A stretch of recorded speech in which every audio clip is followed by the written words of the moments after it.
Hello, and welcome to Everweird.world. This is an ongoing series where I talk about the games I'm playing, what I love about them, and hopefully give some insight or understanding to those games, whether that's the rules or like personal technique, how I'm doing a thing. So today I wanted to talk a little bit about how to create a character in Basic D&D. This is the game I'm playing right now. This is like the game I'm most interested in, and I'm definitely leaving the D&D 5th edition behind, besides possibly playing in friends' games or finishing up one campaign that I'm doing. But I'm not starting any new campaigns that I'm DMing in 5th edition. If you're here, you probably already know most of this, but I wanted to give a little background, which is Basic D&D. When we think of that, we're usually thinking of this edition that came out in 1981, which was the basic rules and the expert rules. These were supposedly going to be followed by a companion set that would come later, but D&D decided 2 years later to just revise the whole thing and make sort of a new edition of Basic and Expert, which was later called BECMI. This red book you're looking at is the first one in that series, and BECMI stood for Basic, Expert, Companion, Master, and Immortal. In 1990, that entire rule set was combined into the Rules Cyclopedia. So this book has every box set of the BECMI editions, and it takes characters from level 1 through 36. The way they were teaching Basic at the time, Basic would sort of, that first red book would take you from like level 1 to 3, and then Expert would take you 4 to 7. And then the 81 edition, they were envisioning this companion edition that would take you a little bit further, and then they ended up redoing the whole series to make the BECMI series. And in those later books, through Immortals, ended up taking characters to these really high levels, up to 36. So in order to do that, they had to change some of the ways that characters leveled up so that they wouldn't level up quite so fast in some of their abilities, and sort of stretch it out over that longer amount of time. This is, to me, has created a little bit of fission between what is thought of as Basic Expert BX D&D and BECMI D&D. And it's not that you really need to know any of this to just jump in and play Basic, but I think it helps sort of understand the lineage. For one thing, I fully jumped into BECMI and did a cursory glance at those original BX rules and thought, oh, BX and BECMI are like exactly the same. It wasn't until recently that I realized actually the level ups are a little bit different so that they could stretch out that character progression to level 36. All of this, led to this really vibrant scene of people going back and playing the BX editions and rewriting those rules, because as anyone, certainly I can tell you, I had this edition when I was a kid, and it was inscrutable to me. I started reading this so many times to try to figure out how to play Dungeons and Dragons. And this player's manual that says read this book first, it starts out with basically a choose your own adventure that's supposed to teach you the mechanics of D&D. The problem is that, I guess at that time, D&D, Basic D&D, as you'll see as we create this character, had several different resolution mechanics. It had roll over your saves or your 2-hit value, and then it had roll under your ability scores, and then it had percentile checks for skills, but it also had 1 in 6 or 2 in 6 or blank in 6 checks for other skills or attempts. So combining all of these resolution mechanics into a choose your own adventure, to me, felt like there's no reason behind this. It's just, I would come to this door and I would roll a 6-sided die. I would face this monster and it would tell me to roll a 20-sided die. It seemed really arbitrary. And as a kid, I didn't understand that. D&D has a very long oral tradition. I mean, its entire life is, lifespan is an oral tradition of how to play the game. But I assume many others, wish this had been presented in a readable visual way so that you didn't have to know someone who already knew the game in order to learn it. which was the case with me. Several years ago, this vibrant and blooming, like old school Renaissance or revival scene came up where people were writing retro clones of basic and expert rules. And the culmination of that, I think everyone agrees, is Old School Essentials by Gavin Norman, which is a rewriting and reorganization of all of the rules from that 1981 set, the BX set, that did not progress past level 14 and didn't have those higher levels, had maybe a more even skill and saving throw advancement. And this book is just beautifully laid out. It's almost a little like cold in its layout, in that there's not a lot of like flavor to it, because it is just telling you like exactly what everything is. I super appreciate this. This feels like someone decoded Basic Expert for me and presented it in a way that I understand. But I will say the Rules Cyclopedia is, at least as of now, my favorite Dungeons and Dragons book, just for like the old school look of it, for the illustrations inside it.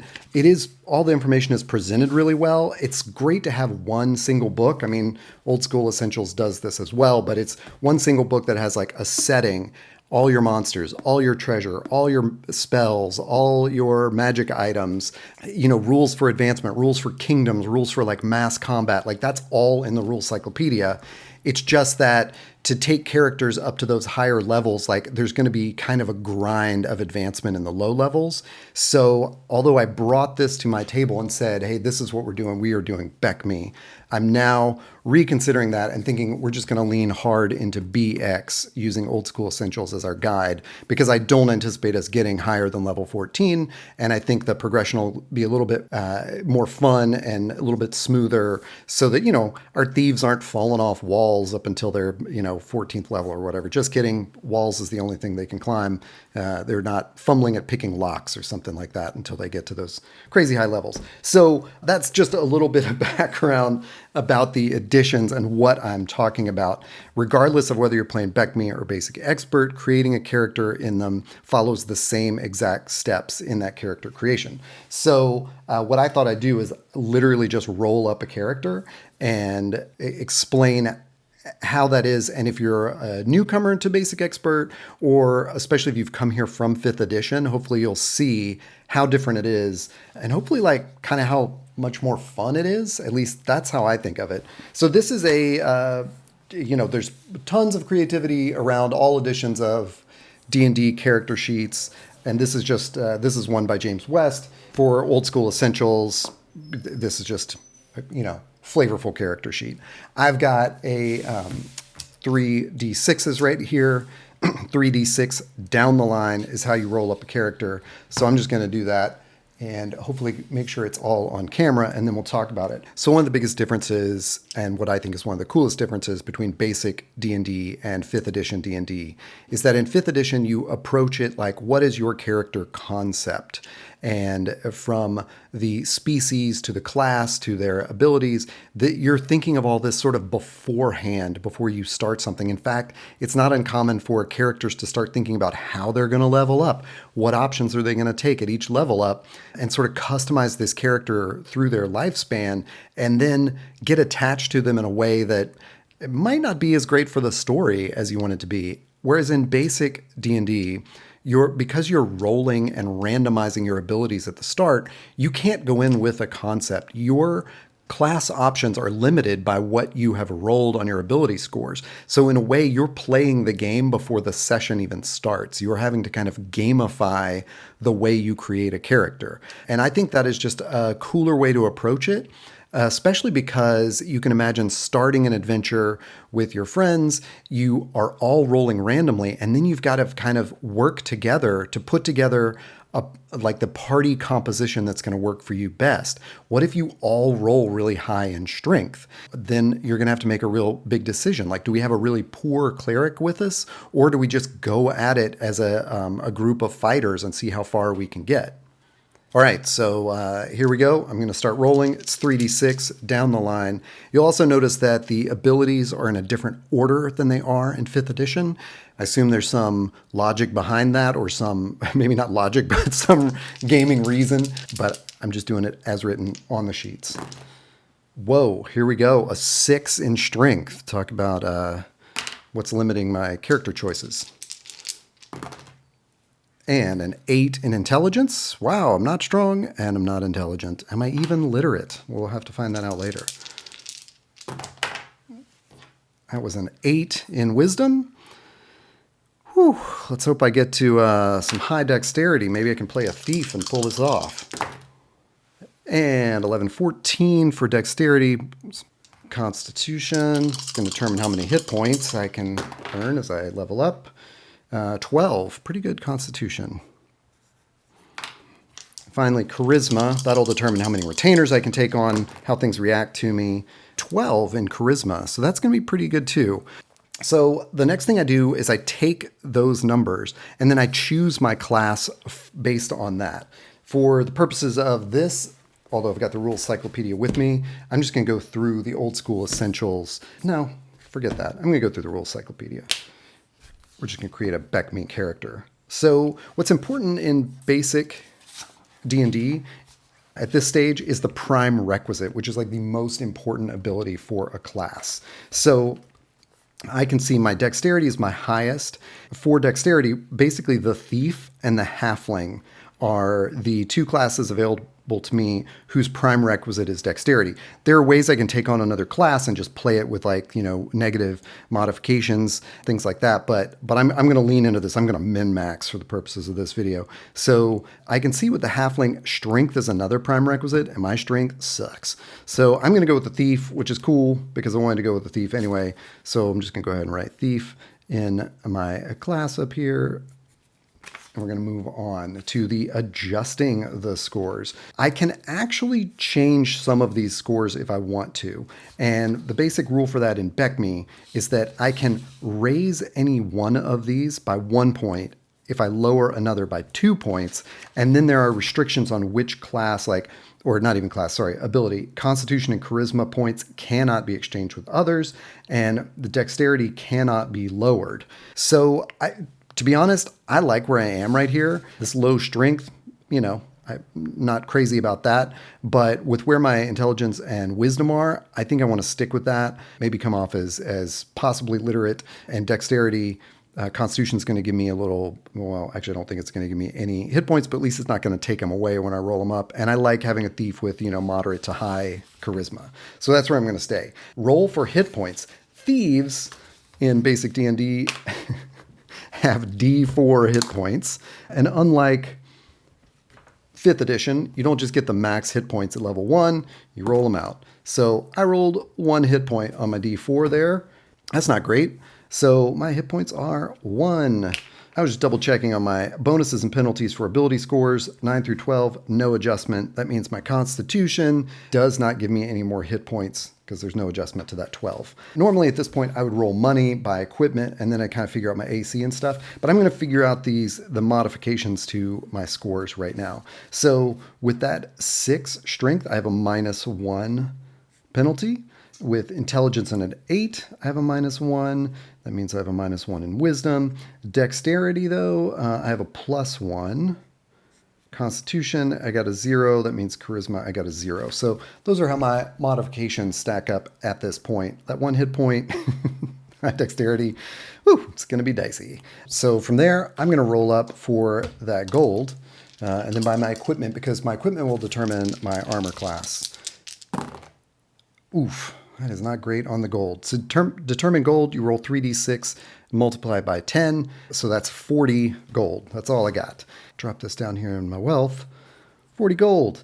So in my OSR DM kit video, I showed off this book that I got, which is the Old School Armory, which has these quick kits that you can you put together for your class. So that's what I'm going to use to put together my equipment for my thief, especially considering I only have 40 gold.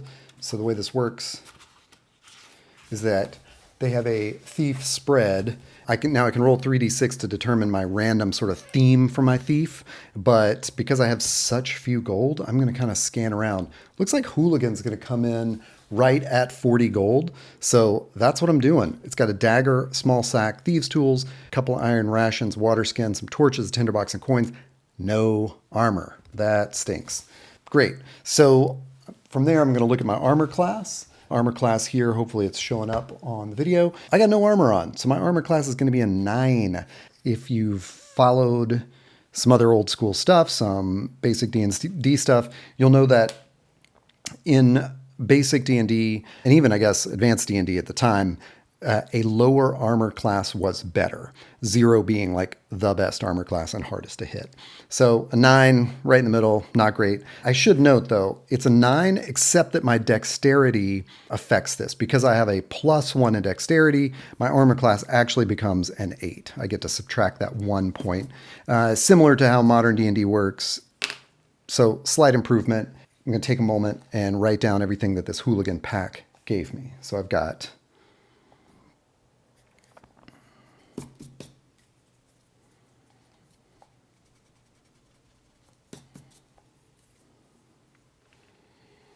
all right, so I bought my equipment. I have computed my AC and my hit points. I've added all my modifications.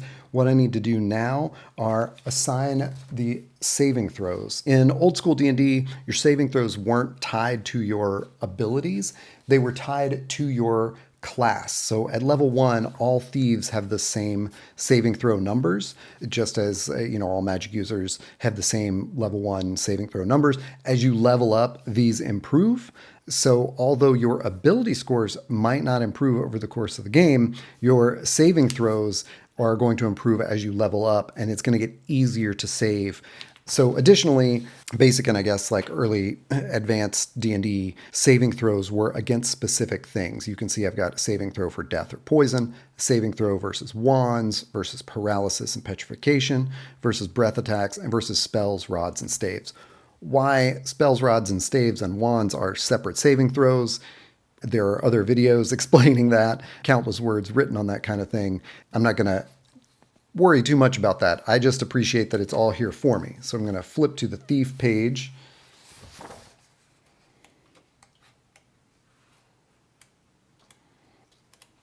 It's funny too, the way that BECMI, this rules cyclopedia, is put together.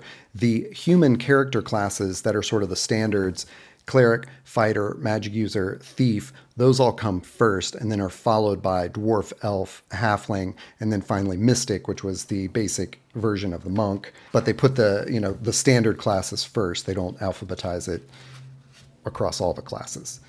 Anyway, I go to this seemingly Byzantine group of numbers for me, but this is telling me a whole lot of things. My thief experience table is that I need 1200 XP to get to level 2.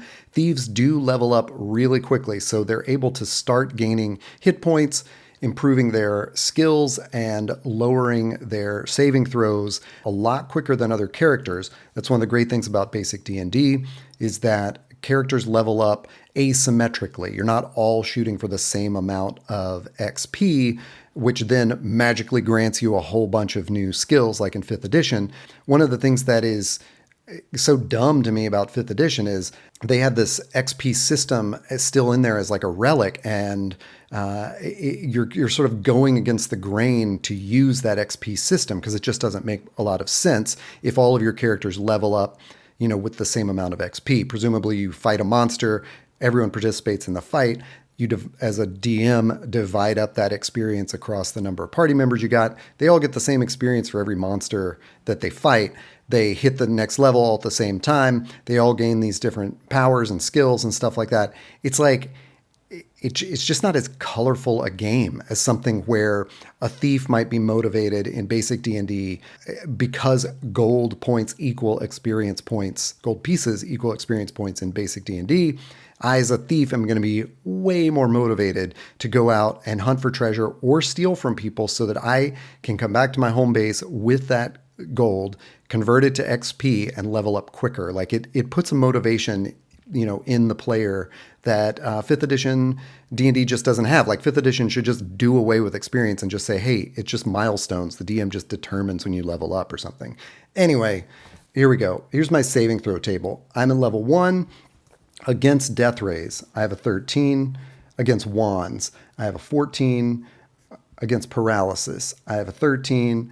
Against a breath attack, I have a 16. And against a rod, staff, or spell, I have a 15.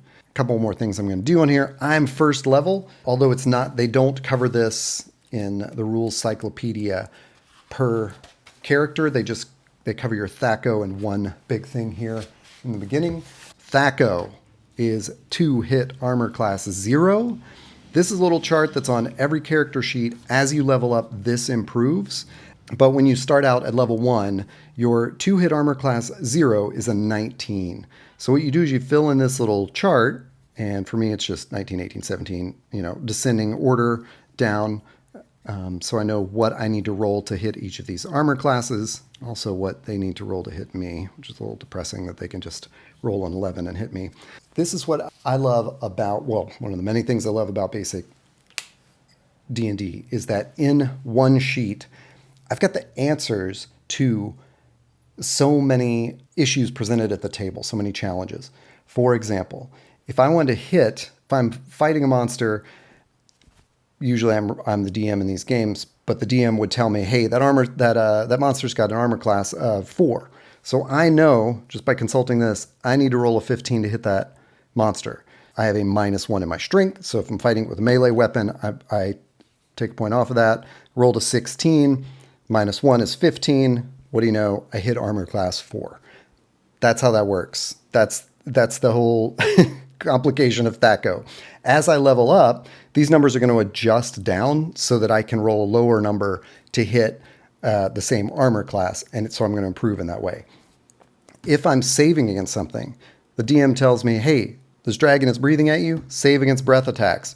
There's no modifiers here. I just roll 5, I fail. I know that I failed. So I failed my roll. It hits me with the breath. If I need to do a check, even though in the Basic and BECMI books, this was not really emphasized in modern old school play, we do more ability checks. So if the DM tells me, hey, check your dexterity on this, rope you're trying to climb, I roll 16. I need to roll under my ability score. I think in that case, that +1 would become a -1. That would be a 15, but still it's a failure. The reason I'm pointing all this out is here on this sheet, I have my answers to my checks, my saving throws, and my to hit. The DM doesn't control this. In 5th edition, Pathfinder, all those modern D20 games, you feel like you're rolling against a number that you don't know, that the DM is keeping inside their head. This is going to be a difficulty class of 15 or 20 or whatever it is. You don't, as a player, know that. And sometimes that can add a bit of exciting, dramatic tension to a game. You're rolling, you're adding your modifiers, the cleric's casting Bless, you're throwing that extra, D4, whatever it is. You're trying everything you can, but there's still this feeling of but I don't know what I'm trying to hit. I don't know if I'm successful or not. And what's great in Basic is that you know if you succeed. The three main things that you need to know are all on your sheet. This is your control panel. This is your user interface to the game. All right, so next thing I'm going to do is name this character. Everybody has their favorite name generator tools. I love these books by Madeline Hale. There's at least 2 table fables, and she has done a magic items book, and they're all just sort of fun and flavorful and mostly system agnostic as far as that goes. So you could use them in any fantasy game. I don't particularly love that names are gendered. I'm going to just do D100 on each of these tables and take one name from each. So 31, my character is named Genevieve. 33, Ferric. Genevieve Ferric. A real challenge, can I spell Genevieve while not looking at the word Genevieve? No, I cannot. Another step here is to choose my character alignment. In Basic D&D, there are only 3 alignments. There is law, neutrality, and chaos. I also like the way this breaks down. It has a much more pulpy sword and sorcery fantasy feel to it, where instead of trying to find these nuances of I'm chaotic neutral or I'm lawful good and trying to pinpoint yourself on this larger axis, you're really just aligning yourselves with the forces of law, which are order, neutrality, where you're not taking a stand, or chaos. And it also lends to this really maybe not grim dark, but like a much more just chaotic world where these monsters you face are on the side of chaos and they are trying to bring down law and order. That it's already set up like a tension in that versus modern games where you're sort of all over the place. Like you're facing a neutral monster or some. I don't know. It's just I love the memes of what alignment are these TV or movie characters. I fully support all that. I think it's fun to talk about characters in real life or, actual real life people, as in what is their, 9-point alignment. But in Basic D&D, I just think it's so cool to have law, neutrality, and chaos. So I pick that. Man, with this, I'm a thief, so that tends to lend itself to neutrality or chaos right away. I wonder if the book gives me any... yeah, I don't think it gives me any insight onto like what alignment a thief would be. I did leave out one major thing, which I'll get to right now. I'm going to say this thief, Genevieve Ferrick, is a neutral. Yeah, I'm robbing to support myself in this chaotic world, certainly because I have zero wealth, having spent it on this equipment. I need to earn some wealth, level up, get better equipment. I'm facing a difficult world. I'm neutral, but, willing to steal to to get there. I am noticing at this point on this sheet that I put all of my equipment in the weapons, armor, and magic items little section instead of the equipment. Who cares? I just kind of at this point wish it was like inventory or something and had everything. Whatever. One thing I'll note is that I noted the coin weight of all of these things because your encumbrance is judged by the coin weight of everything, and which makes it really easy when you're lugging out treasure and you're thinking, well, I can move at normal speed until I hit 1,600 coins or whatever it is. So, plus the equipment on my body, I can only hold so many coins to take out of this dungeon. That's why I listed that there. I don't want to jump ahead of anything. I'm going to use this equipment section to list out my thief skills. This was the big thing that I left out as I was determining my other roles. So thieves have certain skills. They have open locks. They have find traps. They have remove traps. They have climb walls. They have move silently, hide in shadows, pickpockets, and hear noise. They are actually really skillful, except that the percentages to get these are really low. The way you determine whether you succeed in a skill roll is you roll D100. Most of the time, I am forgetting that one of these is a 1 in 6. Isn't that true? No, it's all D100 in BECMI. And I try to get at or under my skill roll. Unlike saving throws, these go up in percentage as I level up. But at level 1, I have a 15 for open locks, 10 for find traps, a 10 for remove traps, an 87 for climb walls, a 20 for move silently, a 10 for hide in shadows, a 20 for pickpockets, and a 30 for hear noise. So the thief in basic, admittedly, a lot of people think it kind of sucks. You can see they're really great at climbing walls. I can climb a wall like nobody's business. There's a 46. I'm up on a wall over 100 feet. You didn't even know.